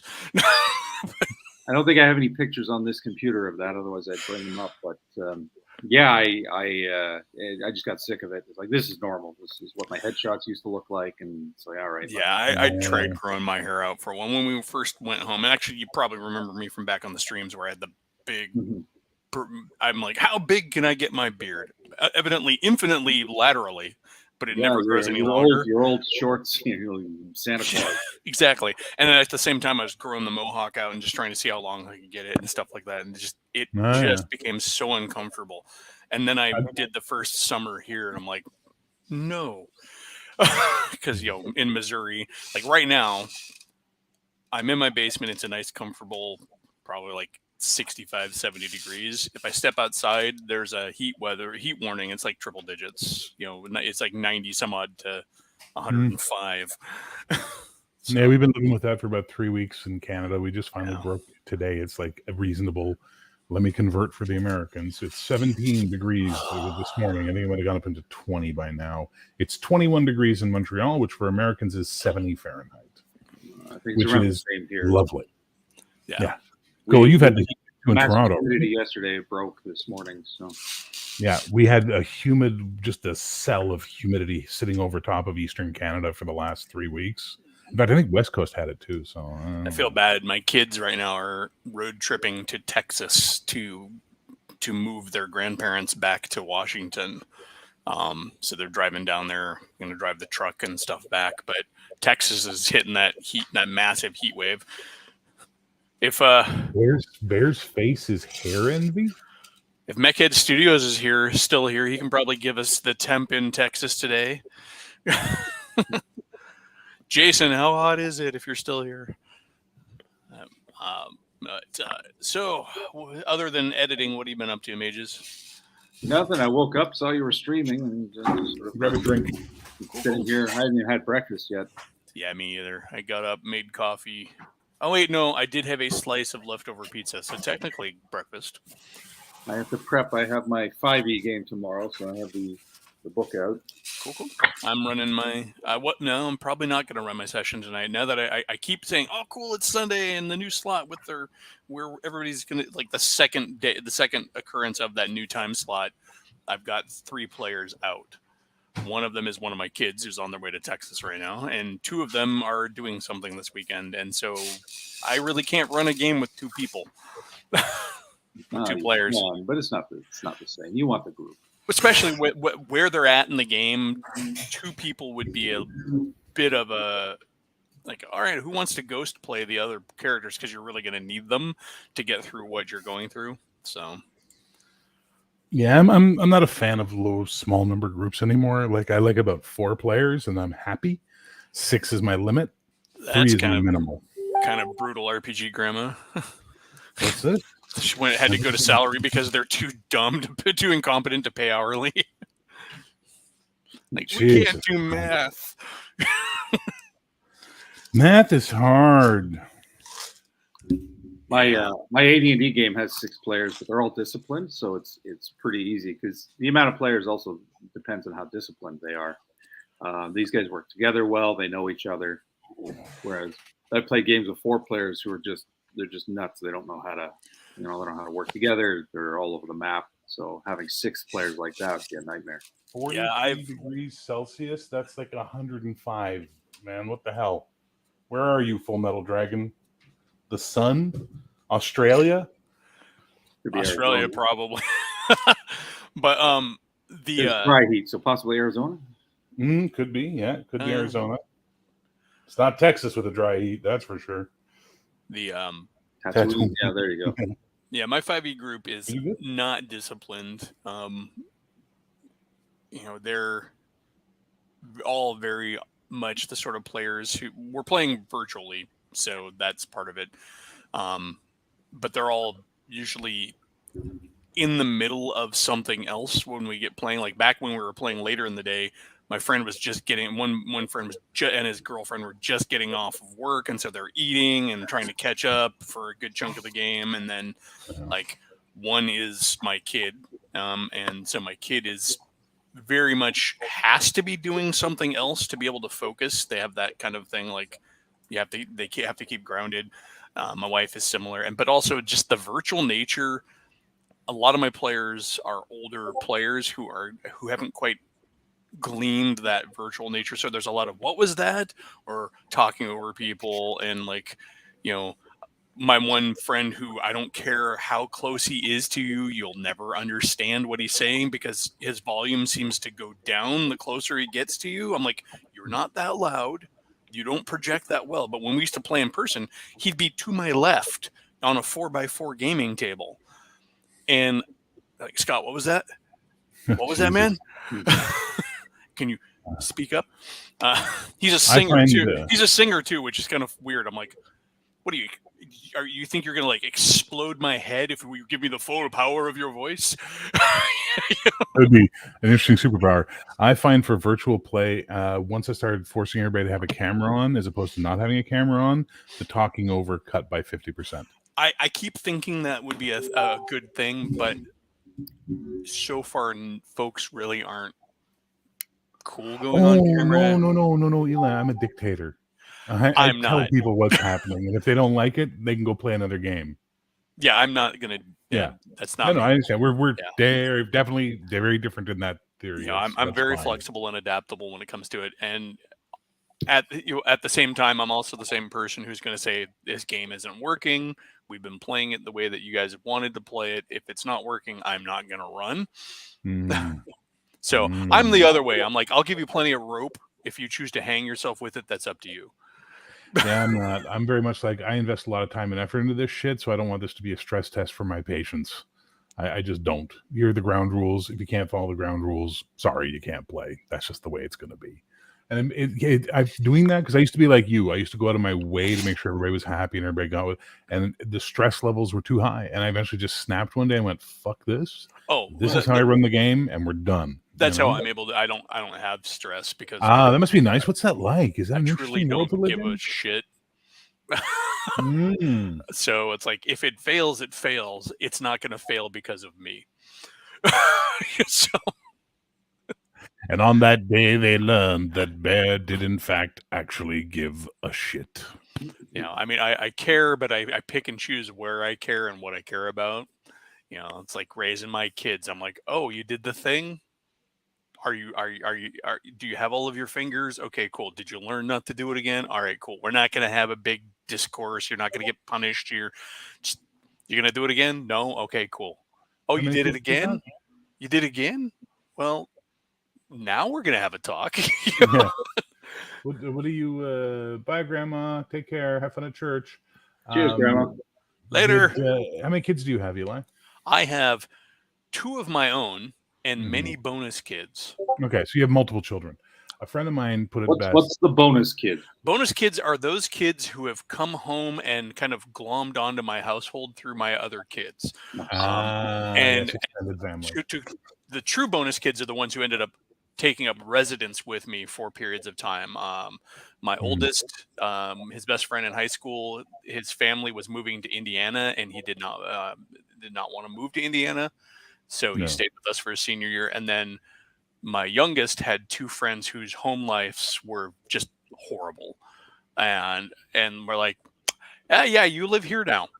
To the point where we got like legal guardianship over one of them. Oh, wow. Nice. Good for you. One of them is on my insurance. The other one, her parents were like, I'm not giving up my kid. I'm like, I didn't ask you to give up your kid. I'll ask you to sign a paper that allows me to protect and take care of them because you won't. Anyways, those are bonus kids. So there are other ones that are kind of lighter weight, but go on with your point. I'm sorry. Well, a friend of mine had a great point. She said with the first child, when it ate dirt, they were like, oh, Jesus Christ, took it to the hospital, freaked out. When the second child ate dirt, they went, all right, let's see how this goes. And when their third child ate dirt, they went, well, at least he's eating. You know, like the gradual reduction of insane parenting by having multiple children seemed to really play out for them. Yeah, we didn't have a lot of those hang-ups with our kids, but I definitely did notice that there was my second kid did not have quite the same upbringing as my first, and in some places for the bad. Like I think by just the nature of being the first, my oldest kid was very much got to do it right. You know, you're like really honed in, and then you kind of like learn with that first one. You know, where the effort really paid off. So the second one, this is also why middle kids tend to be the way that they are, or second kids, because the parents are like dirt. I mean, like I grew up, I'm like, when my kids were playing in dirt, I'm like, let them play in the dirt. That's how you build an immune system. Yes. I mean, when I was 10, I was knee deep in goat poop. Because I at farm, wherever we lived, even if we were in the middle of the suburbs, my mother managed to squeeze a farm in there. So I'm 5th of 5 and the only boy and adopted. Let me tell you, my childhood was a nightmare because my sisters tormented me. They just they fucking convinced me when I was 8 years old to dress up as Princess Leia for Halloween and go to school. And I got the shit kicked out of me for like hours straight. Right. Like, and they thought the shit was hilarious. They were just mean bitches. And all my parents used to say was, you girls wait, one day he's going to be bigger than you. And I was like, oh yeah, one day I'm going to be bigger than them. And then one day I was bigger than them. And they went, don't hit girls. And I went, So I learned psychological warfare. And I'll give you an example of that. My sister Kimberly is a little bit of a fashion girl, and she's a very attractive lady, but she was very much the one that was always about her looks. And we were all suddenly going skiing one Saturday morning because Kim liked one of the instructors, and now we're doing a family outing. I wanted to watch fucking cartoons. And my mother clearly didn't want to go either. So I walked by, my sister's in front of the big mirror in the kitchen. She's fixing her hair and doing her thing. And I go, huh, really? She goes, well, what? And I went, that shirt, those pants, that's what you're going for? All right. And I walk away. And now she's 2.5 hours in her room trying on every piece of clothing she can, making us late. I'm watching cartoons, and my mother's decided, fuck this, I'm not going skiing, so now I get to stay home. And that's what I learned. So psychological warfare is a valuable tool. Oh yeah, my brother and I are rivalry. very close, and Oh yeah. but we're 6 years apart, so we really couldn't compete physically. But because I mean that would just be cruel, right? You know what? 6 years older than your little brother, but he's also a very bright kid, Mhm. and so he picked up real quick, you know, what he could and couldn't do, and so we would just duel psychologically all the Yeah. time. Like I remember kidnapping his Cabbage Patch Kid and ransoming it back to him, and then when he didn't pay, I made an example of it. I didn't destroy it, but I did get in trouble for how I left it represented. I literally, when I was babysitting my niece Erin, when she wouldn't go to bed on time, I'd take her little Cabbage Patch Kit, Alora something or other, and I would hold it out the window and go to bed or she dies. Yeah, and then she would bolt to her bed and get the Cabbage Patch Kid back. I now realize I probably caused horrible psychological trauma. Oh yeah, I mean, you know, me too. I remember, but then again, you know, my brother and I were also close enough to where when I got a buck knife for Christmas or birthday one year, and I was playing around with it, and I decided he and I thought it would be cool to try mumbledy peg, right? You know, with the hand and the tap tap tap. And I stabbed right into the webbing between his fingers. We immediately concocted this story. You cut yourself trying to slice a piece of cheese, right? Yeah. Yes, that's what I did, and that's what we told my mom. Find out years later, she's like, I knew you guys were full of shit, but she's Yeah, like, of course. you guys are boys. You did something stupid. Yeah. My mother was a good mom for most of my life, you know, and like I remember getting brought back to home in the back of a squad car, absolutely sure that I was going to juvie, and I get out. And once the cop is out of sight, my mom looks at me and she was like, shoplifting, huh? I'm like, yeah, yeah. She's like, you gonna do it again? No. She's like, all right. I'm like, what? No, I'm not. She's like, you're a kid. I did it. Your dad did it. Yeah. Just don't do it again. And I never did it again. Amazing how that works over. The bad part was I had actually already decided to stop and had actually just got caught holding the goods because my friend had been taking stuff and left me holding the bag. When the detective came out of the store, she puts her hand on my shoulder and he ran. Because I had already had a close call earlier on with another friend back in the day. And then what's funny is I remember almost punching the guy too because I'm like, you were stealing stuff? He's like, yeah. I'm like, dude, we had money. Like, why were you stealing fruit pies and juice boxes? You know, like, we had money. And now, then my closest story to that juvenile delinquency, I was like 9. I don't know if you remember, the Empire Strikes Back came out. They had the R2D2 and the C3PO that came apart.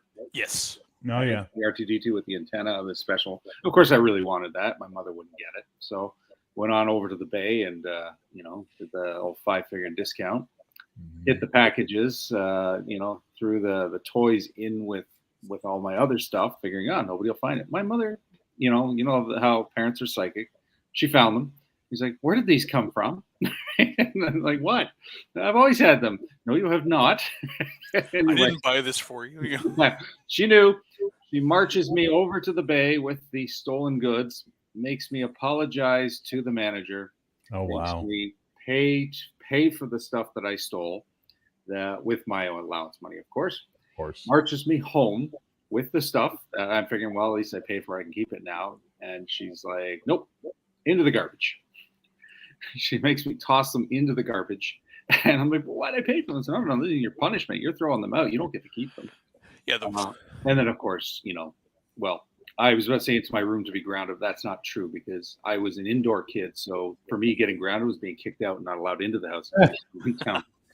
But anyway, years later, she tells me that she actually fished them out of the garbage and sent them to my cousins in Greece. Nice. Double whammy. I remember my parents, can't remember if it was my mom or my dad, but doing that to one of my sisters where they had stole something and then my parents ended up paying for it just to make good with them because they stole from like a local store where everybody knew everybody because it's a small town, right? And my sister's like, well, can I have it? My mom's like, no, it's mine now. I paid for it. And, like just kept it. But it was like a, but back in the day. Yeah, I mean, there were much worse things I did as a kid that I never got caught doing, and yeah, like breaking into cabins on the lake just to look around. We wanted to see what they were like inside, so we would go inside and look around. But I'm not going to share any of my delinquency with you guys. BB gun wars that resulted in emergency field surgery on the vice principal's son. No, I was never. I was always. I was just always somebody who didn't like going out. I was a homebody. I got that from my mother. So, fortunately, it was the '80s, and just about everything I did probably was just categorized as boys will be boys. Because the truly nasty stuff was generally done by my younger sisters. Like stealing the key to the cabin that we had access to go up there and party with their boyfriends. Oops. My brother's father, we have different dads, had a cabin on a lake. Great little tiny thing, right? One room plus a bedroom with a shower, and a little kitchenette and roll out bed and a like a little double bed. So it was a great place to go and hang out. We would go up there as teenagers, buy a bag of groceries for the weekend and play D&D all weekend, go fishing, play on the water and stuff like that. It's cool. And in the winter, we'd go up there and light a fire in the fireplace, play D&D, right? And could have been up there drinking and doing stupid stuff, but we were respectful because we had access to the key, and it was a way to get away from our house. And just it was neat as a bunch of guys to just like go up to the cabin and hang out for the weekend and play D&D, right? I just had this vision of like this ultra religious father coming. You're playing D&D? No, you should be drinking. What's going on here? Where have I gone wrong? But yeah, so like one time my sisters and their friends had talked my little brother into stealing the key for the cabin, and gone up there with their boyfriends. And so my buddy who was living with me at the time, I'd moved out of the area from one neighborhood to another, and during like the last half of junior year and senior year, my friend Garth just moved in with us. It was like, I'm here all the time. He was driving out every day after school to hang out. My mom's like, why don't you just live here?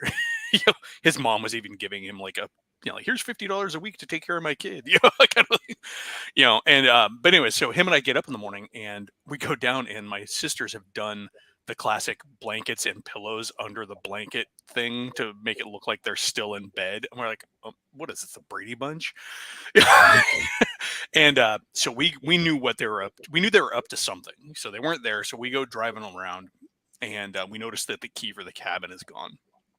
And because it was just on a hook somewhere in the thing. But so why they had to have my brother steal it from, I don't know.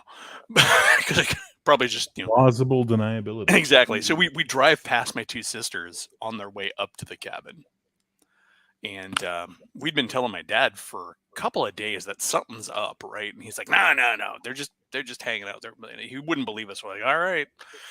And so we were gonna bust my sisters. And so we drive past them. We're like, you're in trouble. We drove past them and get up there, and there's cars at the place, and we can smell the smells of certain substances. But so my buddy and I decided to be extra terrifying, and he had a PA, loudspeaker under the hood of his car with the, and so he picks up his PA as we pull into the gravel, and he's like, he could do a really great impression of a siren blast over his PA. So he's like, woo, he pulls it. I can't do it right. That sounded more like Ric Flair, but, which would be even more terrifying if you're at the cabin realizing Ric Flair's arrived. Oh my God. So we come running around and we unlock the door because we have the other key, because him and I had a key of our own because we were older and trusted. And so we just had a key of our own, and we unlock the door, and then we kick it in and yell, police, search warrant. Of course, this is the 80s. Cops is the big deal on TV, right? And all these heads just stopped popping up from where they were just all sacked out and stuff in the cabins, like There's like 2 other girls that we don't even know, like 3 or 4 boys there. They just been up there, and there's the crap everywhere. And we just start rousting them, and it was just hilarious because they were just terrified, and we're like, my buddy and I went on this power trip, I guess, because we had them like flushing their stuff down the toilet. Like, I flush it now, flush it. And then we left them. We're like, all right, we're gonna go back home, and we're gonna tell my dad, and we're gonna come back, and this place better be clean when we get back. So we get back home, and I see my sister's walking up there still, and we're like, Byler, can you give us a ride? We're like, no. And we go back and tell my dad. Anyways, long and the short of it is, like, they got busted. The guys ditched out on the girls and left them holding the bag. My sisters came back, and my dad was threatening everything from like selling my sister's horse to pay for the damages to, it was crazy. But no, like I said, they did the real crimes.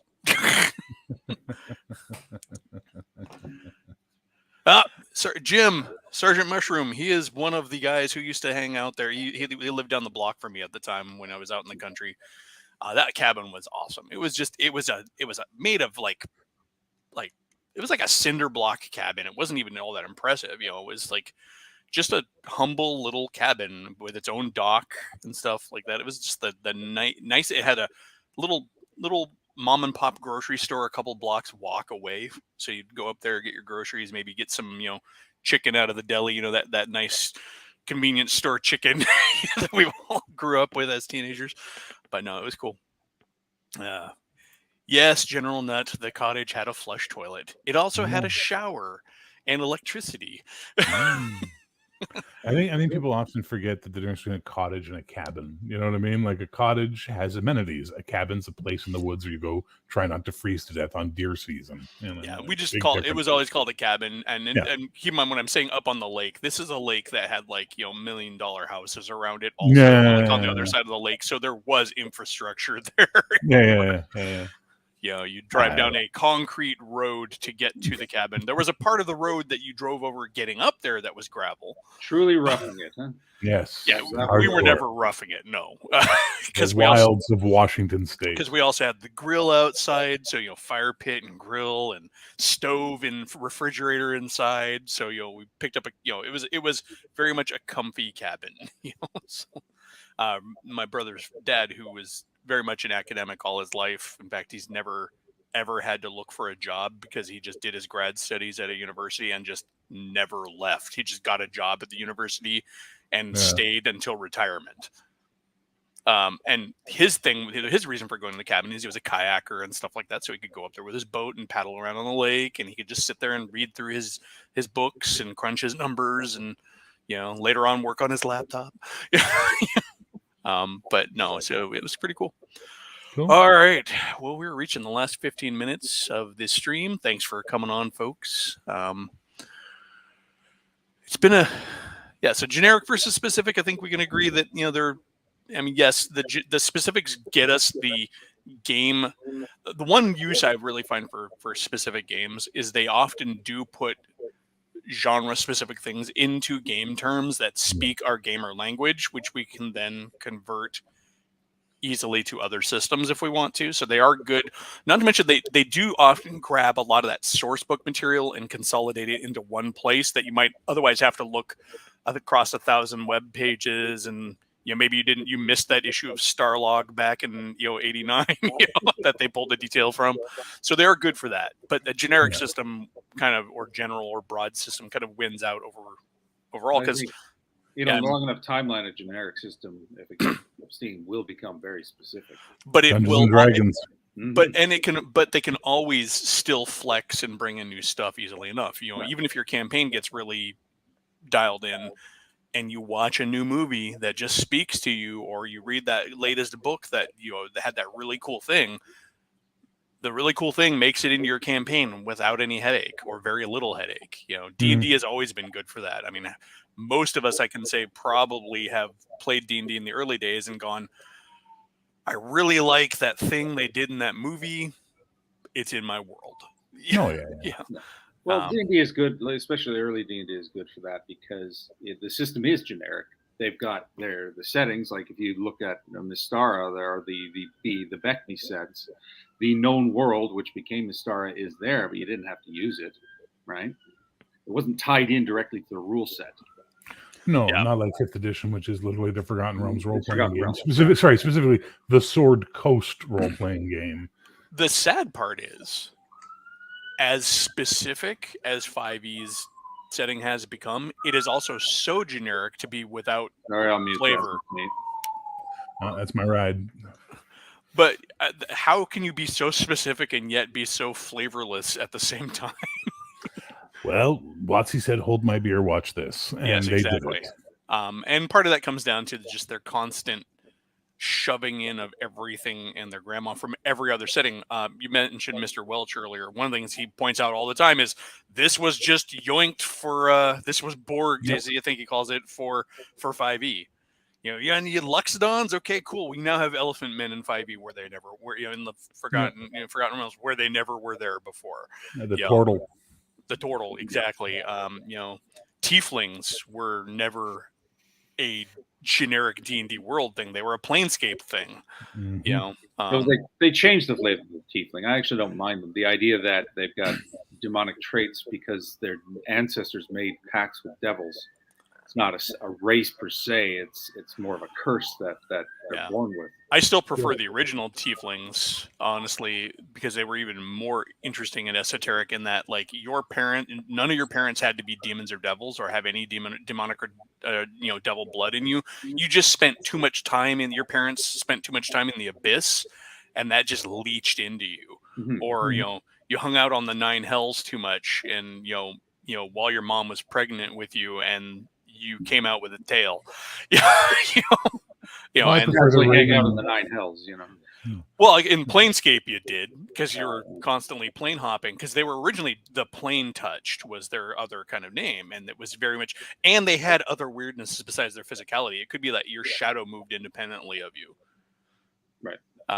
Or food rotted around you or something like that, or flowers died when you came into a room. It was something weird. You wouldn't necessarily, it wasn't everybody was a pastel color with horns and the same features like it is in 5e. Everybody was red. Original tieflings, everybody was red. Original tieflings were all sorts of things because they were just weirdly plane touched. But yeah, anyways, I prefer the Raven Queen from 4E over 5E, 100%. Yeah, much better execution. Yeah, I mean, I think the tieflings nowadays almost play more like the Alu Fiends and the Cambions from old AD second edition, where they were literally had demon blood in them or devil blood. So, but yeah, I think the first hour was the discussion. The second hour was the gamers talking life. Gamers talking shit. Exactly. We made it up to 12 people watching today. That was a big number. Thank you for everybody who came in. If I missed you when you popped in, thank you for showing up. I know Mar Hockman snuck in again, and then Sergeant Mushroom was here for a while. Check out folks' channel. Bear, he's back from his hibernation. Tuesday morning, I think it'll be the first thing we're doing. Let me just double check the schedule. Yeah, Tuesday morning will be a coffee with Bear. Cool. And Mages, when can we expect new stuff from you? Not to put you on the spot. I'm hoping to get it up this week. Like I said, I recorded 4 a block of 4, so I've got all the audio for 4 recaps. I just have to do the tableaus and cut it all together. So they're pretty quick adventures. So my hope was to get one up tomorrow. I don't think that'll happen because I also have to prep for a game tomorrow. But this week, for sure, the first of the next block will start rolling out. Cool. I know we have in the comments we had, from the Hilt. He's got a pretty cool channel. It's growing. He's definitely your go-to guy if you have any questions about G.I. Joe. The man knows his G.I. Joe. Nice. And then Mechhead Studios. And knowing's half the battle. No. The other half is extreme violence, but I see equal parts red lasers, equal parts blue lasers. But there we that's go. Neither here nor there. And well-timed bailouts. The most hair trigger ejection seats known to man. Absolutely.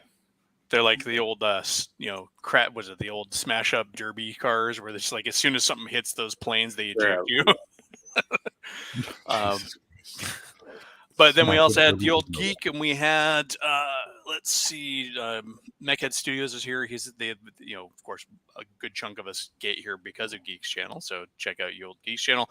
He is building a massive schedule of games hosted on his Discord too. I think is up to 4 OSE games. He's got a regular Call of Cthulhu game. So it's becoming a hub for folks running games. That's cool. Mechhead Studios gets in his garage and does some cool hobby stuff. He's a modeler and a miniatures guy. Sometimes even a prop maker. So cool guy. Anywho, I'm in that GM Cody has an awesome channel. Check out. That's right. He was here. It's been quiet. GM Cody, cannot forget him. He has an excellent channel. Been checking it out very often. I know him through Bear's channel. So it's the cinematic universe. The D&D YouTubeverse. Well, it can only go downhill now. Thanks a lot. Streamiverse. All right. Well, I'm going to go find breakfast now, too. So enjoy, folks. Sleeping late again. I missed that. I get up at 5:30 in the morning every day. Yeah. Peace, love, folks. Geek. See y'all later. And